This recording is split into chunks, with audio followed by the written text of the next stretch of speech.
ओम शांति 7-8-26 की मुरली है। बाबा कहते हैं, मीठे बच्चे, अब तक जो कुछ पढ़ा उसे भूल एक बाप को याद करो। जो कुछ भी हमने पढ़ा है सारी चीज़ों को हमको भूलना है, और उनको भूलेंगे तभी बाबा की याद भी रहेगी। क्योंकि जो कुछ पढ़ा है वो देह भान में हमने पढ़ा है, देह के लिए सब कुछ पढ़ा है, लेकिन बाबा हमें आत्मा की नॉलेज दे रहे हैं। तो वो जब भूलेंगे तभी आत्मा की नॉलेज को हम धारण कर सकेंगे। प्रश्न है, भारत पर सतयुगी स्वराज्य स्थापन करने के लिए कौन सा बल चाहिए? उत्तर, पवित्रता का बल। इस बल से ही हम स्वराज्य स्थापन कर सकते हैं। तो कौन सा बल? पवित्रता का बल। तुम सर्वशक्तिमान बाप से योग लगाकर पवित्र बनते हो। यह पवित्रता का ही बल है जिससे सतयुगी स्वराज्य की स्थापना होती है। इसमें लड़ाई आदि की कोई बात नहीं। ज्ञान और योग बल से ही पावन दुनिया का मालिक बना देता है बाबा। इस बल से एक मत की स्थापना हो जाती है। कौन सी मत? पवित्रता का बल। इससे हम स्वराज्य स्थापन कर रहे हैं। इसमें लड़ाई आदि की कोई बात नहीं है। ज्ञान और योग बल ही पावन दुनिया का मालिक हमें बनाता है। गीत है, आखिर वह दिन आया आज जिसका हम इंतजार कर रहे थे इतने दिनों से। तो ओम शांति। बच्चों ने गीत सुना। यह गीत कोई अपना बनाया हुआ नहीं है। जैसे और वेद शास्त्र का सार समझाया जा रहा है, वैसे यह भी जो गीत बनाए हैं उनका भी सार समझाते हैं। जो गीत मुरलियों में आते हैं ना, बाबा ने नहीं बनवाए हैं ये गीत लौकिक में बनाए गए हैं। वो बाबा उनका अर्थ हमें ज्ञान से समझाते हैं। जैसे शास्त्र वेद भी किसी और ने बनाए हैं तो बाबा आकर उनका सार समझाते हैं ना हमें। तो बच्चे जानते हैं कि खेवैया व बागवान व सदगति दाता एक ही बाप है। भक्ति करते हैं जीवन मुक्ति के लिए, परंतु जीवन मुक्ति व सदगति दाता एक भगवान है।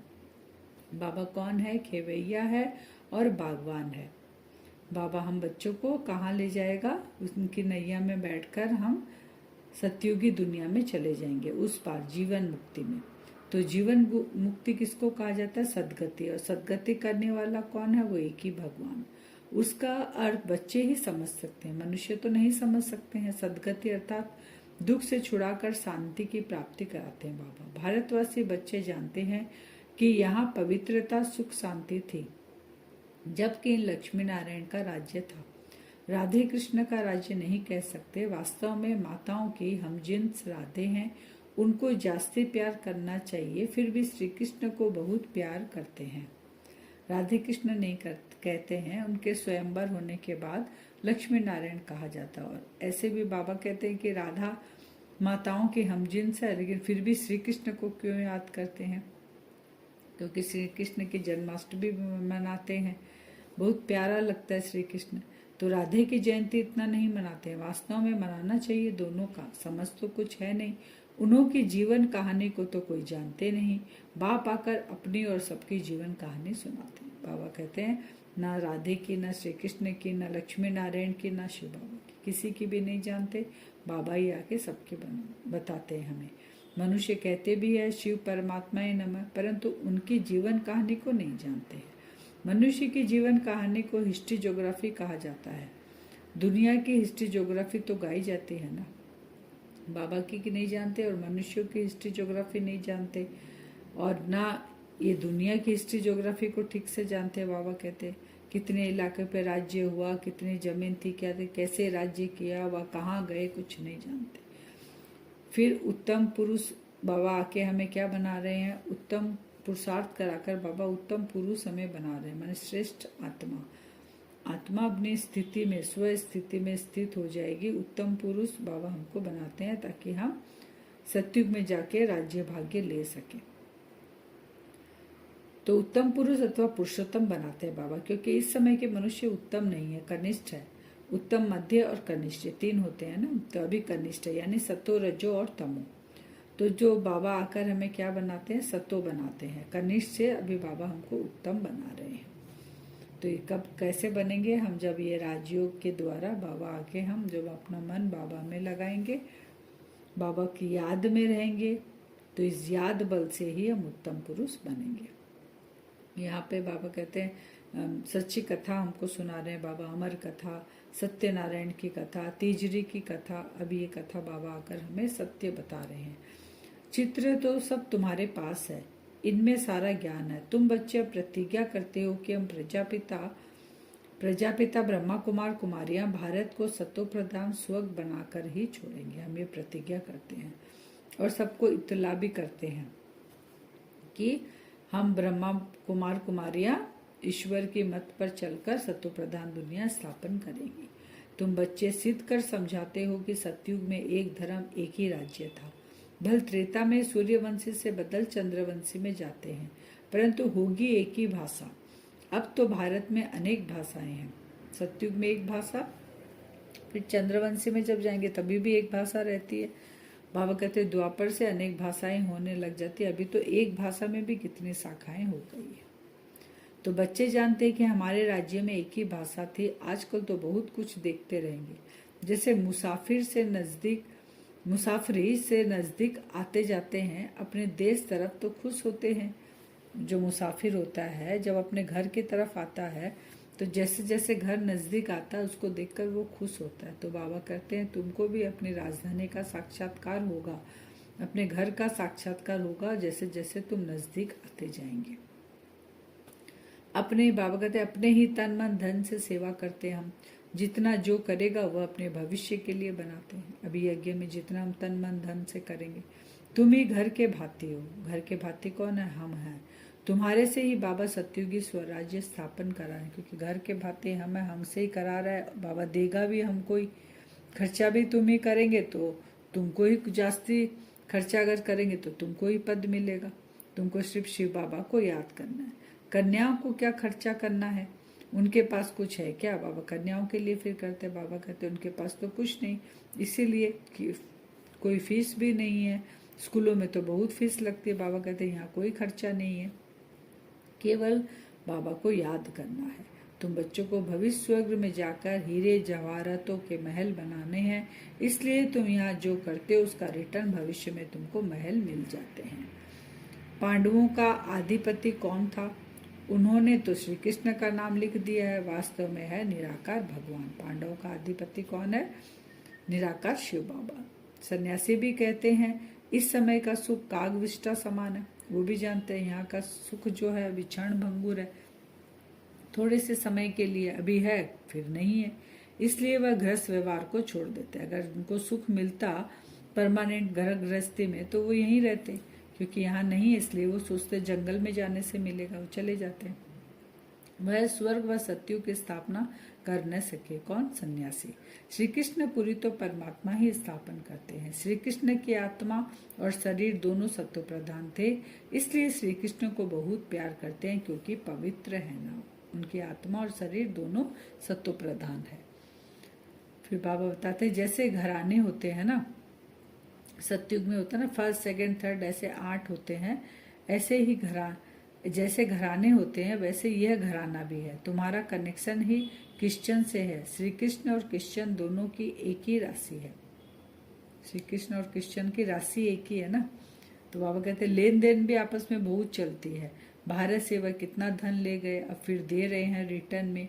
यूरोप वासी आपस में लड़कर बाबा कहते खत्म हो जाएंगे। जैसे कहानी है ना, 2 बिल्ली लड़े और माखन बंदर खा गया बीच में। तो यह बात अभी की है। 2 बिल्ले 2 देश लड़ेंगे बाहर के और भारत को ये मक्खन मिल जाएगा। बाबा कहते हैं कि तुम बच्चों की बुद्धि में है कि हम सब ब्रह्मा कुमार कुमारियां हैं। ऐसे नहीं कि हम गुजराती है, बंगाली है, कोई जाति के हैं, नहीं। हम सब एक पिता की संतान ब्रह्मा कुमार कुमारियां हैं। ज्ञान और स्वराज्य हम स्थापन करें ज्ञान और योग बल से। योग बल से ही हम पावन बनते हैं। बाप है सर्वशक्तिमान, उनसे बल मिलता है। किससे हम स्थापन कर रहे हैं? ज्ञान और योग बल से हम अपना राज्य स्थापन कर रहे हैं। तुम विश्व की बादशाही लेते हो, लड़ाई आदि में कुछ नहीं करते। हम यहाँ लड़ाई कुछ नहीं करते, पवित्रता के आधार पर हम राजाई स्थापन करते हैं। फिर बाबा कहते हैं उल्टे धंधे में जाकर सब हम भूल गए हैं, सब भूल जाते हैं। उल्टा सुल्टा जब धंधा करने लग जाते हैं, लेकिन यहाँ सम्मुख तो ज्ञान सागर की लहरें देखते रहते हैं। नदियों में तो वह लहरें नहीं होती है। सागर की एक लहरें कितना नुकसान कर देती है।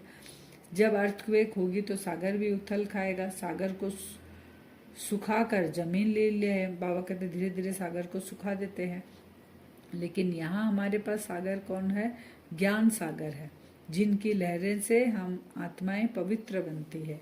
और उल्टा सीधा काम जो आत्माएं हमने देह में आके किया वो सब हमारा खत्म हो जाता है और हम पुरुषार्थ करते हैं। लेकिन वो सागर तो बाबा कहते उछल खाने से नुकसान कर देता है। लेकिन आजकल सागर को सुखाकर फिर शहर बनने लग गए, जमीन निकालने लग गए। तो ऊंचे से ऊंचा एक भगवान, फिर सेकंड नंबर में है ब्रह्मा। उनसे ऊंचा कोई होता नहीं, इससे बड़ी आशा में कोई नहीं। परंतु चलते देखो कितना साधारण है। कैसे साधारण रीति बच्चों से बैठते हैं। ब्रह्मा बाबा में शिव बाबा आए हुए हैं, लेकिन कितना साधारण रीति से, कितने गुप्त रीति से कोई पहचान भी नहीं सके कि भगवान स्वयं इनके तन में आए हुए हैं। ट्रेन में जाते हैं तो कोई क्या जाने कि यह कौन है। भगवान आकर ज्ञान देते हैं। जरूर प्रवेश कर ज्ञान देंगे ना, भगवान आकर ज्ञान कैसे देंगे? शरीर का आधार लेंगे, लेकिन इतना गुप्त है कि कोई नहीं पहचानता। फिर बाबा कहते अगर श्री कृष्ण होता तो भीड़ मच जाती, फिर तो पढ़ा भी न सके, सिर्फ दर्शन करते रहते। यहाँ तो बाप गुप्त साधारण वेश में बैठ बच्चों को पढ़ाते हैं, क्योंकि श्री कृष्ण का साक्षात्कार। बाबा कहते साक्षात्कार से कोई फायदा नहीं। मैं तो आत्माओं को, तुमको पतित से पावन बनाने आया हूँ, तो वो सेकंड में तो होगा नहीं। उसके लिए बाबा को सम्मुख बैठ पढ़ाना पड़ेगा। सृष्टि के आदि मध्य अंत का राज, योग बल। बाबा योग बल से हम आत्मा को पवित्र करेंगे। आत्मा को पवित्र बनना है, इसलिए बाबा शरीर का आधार लेते हैं। तुम हो इनकॉग्निटो से ना, हम भी गुप्त हैं, बाबा भी गुप्त है। तुम जानते हो कि हम आत्मा योग बल से फिर से अपना, कितनी बार बाबा ने आज कहा कि हम स्वराज्य स्थापन कर रहे हैं योग बल से। अब है आसुरी संप्रदाय, फिर बनेंगे देवी संप्रदाय। आत्मा कहती है हम नई दुनिया में देवी शरीर धारण कर जाए राज्य करूंगा। आत्मा मेल है, शरीर प्रकृति है। आत्मा सदैव मेल रहती है। इसीलिए बाबा कहते हैं शरीर का कोई हिसाब किताब मत रखो। मेल फीमेल, आत्मा सदा मेल है तो तुम हो भाई भाई। भाई भाई की दृष्टि तुम्हें रखनी है। बाबा कहते हैं कि मैं बिल्कुल साधारण तन में आता हूँ, मैं श्री कृष्ण के तन में नहीं आता हूँ। यही पूरी 84 जन्म लेती है आत्मा। इसी आत्मा के तन में लास्ट जन्म के रथ में मैं आता हूँ। फिर बच्चियों के लिए बाबा ने कहा चित्रों में समझाने तो बड़ी अच्छी तरह से बच्चियां कुमारियां समझा सकती हैं, और लौकिक और अलौकिक दोनों नाम वाला कर सकती हैं बच्चियां। कुमारियों के लिए बाबा ने कहा आज का वरदान है अपने संपूर्ण स्टेज द्वारा सर्व प्रकार की अधीनता समाप्त करने वाले प्रकृति जीत भव। अगर संपूर्ण स्टेज में हम बैठ जाते हैं तो हम किसी के अधीन रहेंगे ही नहीं, हम अधिकारी आत्मा हो जाएंगे। तब हम प्रकृति जीत बन जाएंगे। जब आप अपनी संपूर्ण स्टेज पर स्थित होंगे तो प्रकृति पर भी विजय अर्थात अधिकार का अनुभव होगा। संपूर्ण स्टेज में किसी भी प्रकार की अधीनता नहीं रहती है, लेकिन ऐसी संपूर्ण स्टेज बनाने के लिए 3 बातें साथ साथ चाहिए। संपूर्ण स्टेज के लिए 3 बातें चाहिए। एक तो रूहानियत, आत्मिक दृष्टि। एक रुहाब, माने वो रूहानियत हमारे चेहरे में रुहाब के रूप में दिखाई दे सबको, प्रत्यक्ष हो। तीसरा रहम दिल, सबके प्रति रहम दिल का गुण। जब ये तीनों बातें प्रत्यक्ष रूप में स्थिति में चेहरे व कर्म में दिखाई दे तब कहेंगे अधिकारी व प्रकृति जीत आत्मा। स्लोगन है श्रीमत की लगाम मजबूत है तो मन रूपी घोड़ा भाग नहीं सकता। घोड़े की लगाम अगर हमारे हाथ में है तो जैसा हम चाहेंगे घोड़ा वैसे करेगा। तो श्रीमत की लगाम मजबूत है तो मन भाग नहीं सकता घोड़ा बनके। अव्यक्त सारे अपवित्रता के बीज को भी समाप्त कर संपूर्ण स्वच्छ पवित्र बनो। अगर कोई भी अपवित्रता वृत्ति, स्मृति व संकल्प में है तो ब्राह्मणपन की स्थिति में स्थित नहीं हो सकते। इसलिए कदम कदम पर सावधान रहो। विशेषताओं के साथ अगर कोई एक भी कमजोरी है तो एक कमजोरी अनेक विशेषताओं को समाप्त कर देती है। एक कमजोरी यानी एक अपवित्रता के संकल्प हमारी सारी विशेषताओं को समाप्त कर देते हैं। अब हम योग करेंगे। अपने आप को देखेंगे वरदान से। मैं आत्मा बिंदु स्वरूप भ्रकुटी सिंहासन पर बैठी हूँ। विजुअलाइज करते रहें। भ्रकुटी सिंहासन पर मैं आत्मा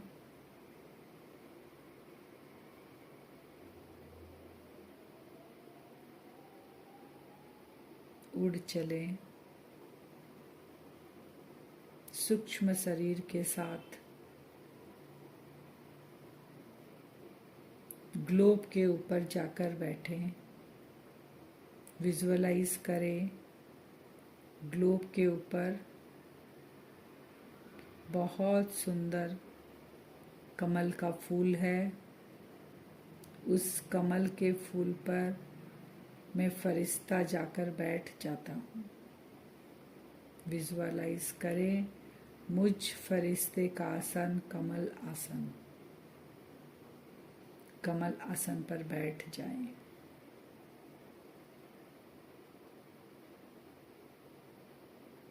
देखें परम धाम से सात रंग की किरणें मुझ फरिश्ते पे पड़ रही है। विजुअलाइज करते रहें सात रंग की किरणें मुझ फरिश्ते पे पड़ रही है। मैं कमल आसनधारी फरिश्ता।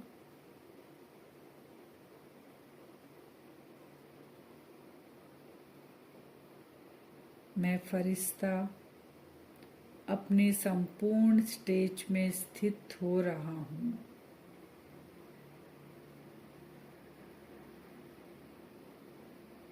मैं आत्मा और मेरा ये सूक्ष्म शरीर, ये सात रंग की जो किरणें हैं मुझ फरिश्ते के चारों ओर फैल रही है। बाबा से सात गुण अष्ट शक्तियाँ मुझ फरिश्ते को लाइट माइट स्थिति में स्थित कर रहे हैं।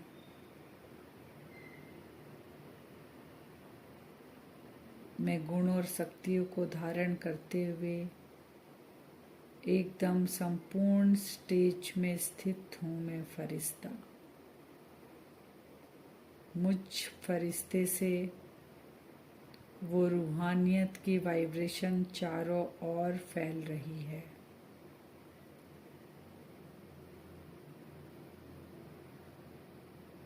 रूहानियत का गुण मुझ फरिश्ते से चारों ओर फैल रहा है।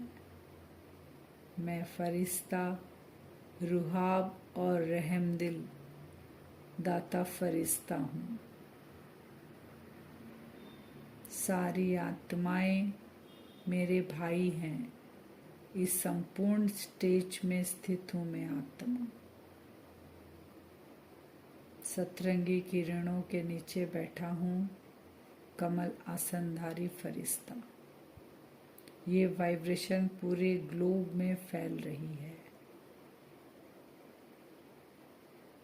संपूर्ण स्टेज में स्थित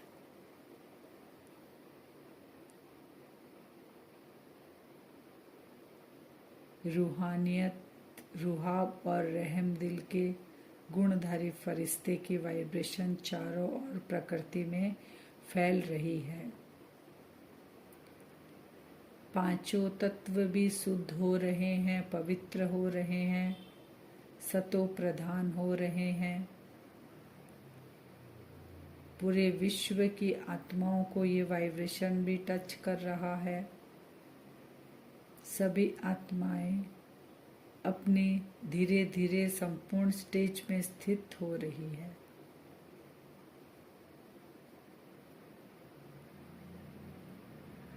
सब अपने को पहचान रही है। देह से अलग मैं आत्मा।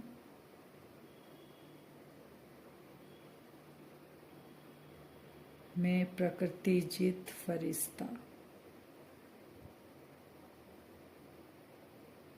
प्रकृति जीत में आत्मा अधिकारी, पूरे विश्व की अधिकारी आत्मा, मैं पूर्वज आत्मा, सभी को गुणों और शक्तियों की वाइब्रेशन भेज रही हूँ। ग्लोब पर बैठे रहें कमल आसनधारी। अब मैं फरिश्ता अपने साकार चोले की तरफ लौट रहा हूँ। विजुअलाइज करें उसी कमल आसन पर बैठे बैठे मैं फरिश्ता साकार तन में प्रवेश करता हूँ। वो सतरंगी किरणें कंटिन्यू मेरे ऊपर पड़ रही है। मेरे साकार शरीर से सभी आत्माओं को तीनों गुणों की भासना आ रही है, रूहानियत, रुहाब और रहम दिल। प्रकृति भी धीरे धीरे मुझ आत्मा के इस वाइब्रेशन को कैच कर रही है। ऐसा हम आज बार बार करेंगे। फरिश्ता बाबा के पास जाएंगे ग्लोब पे, फिर वापस आकर वो वाइब्रेशन चारों ओर फैलाएंगे। ओम शांति।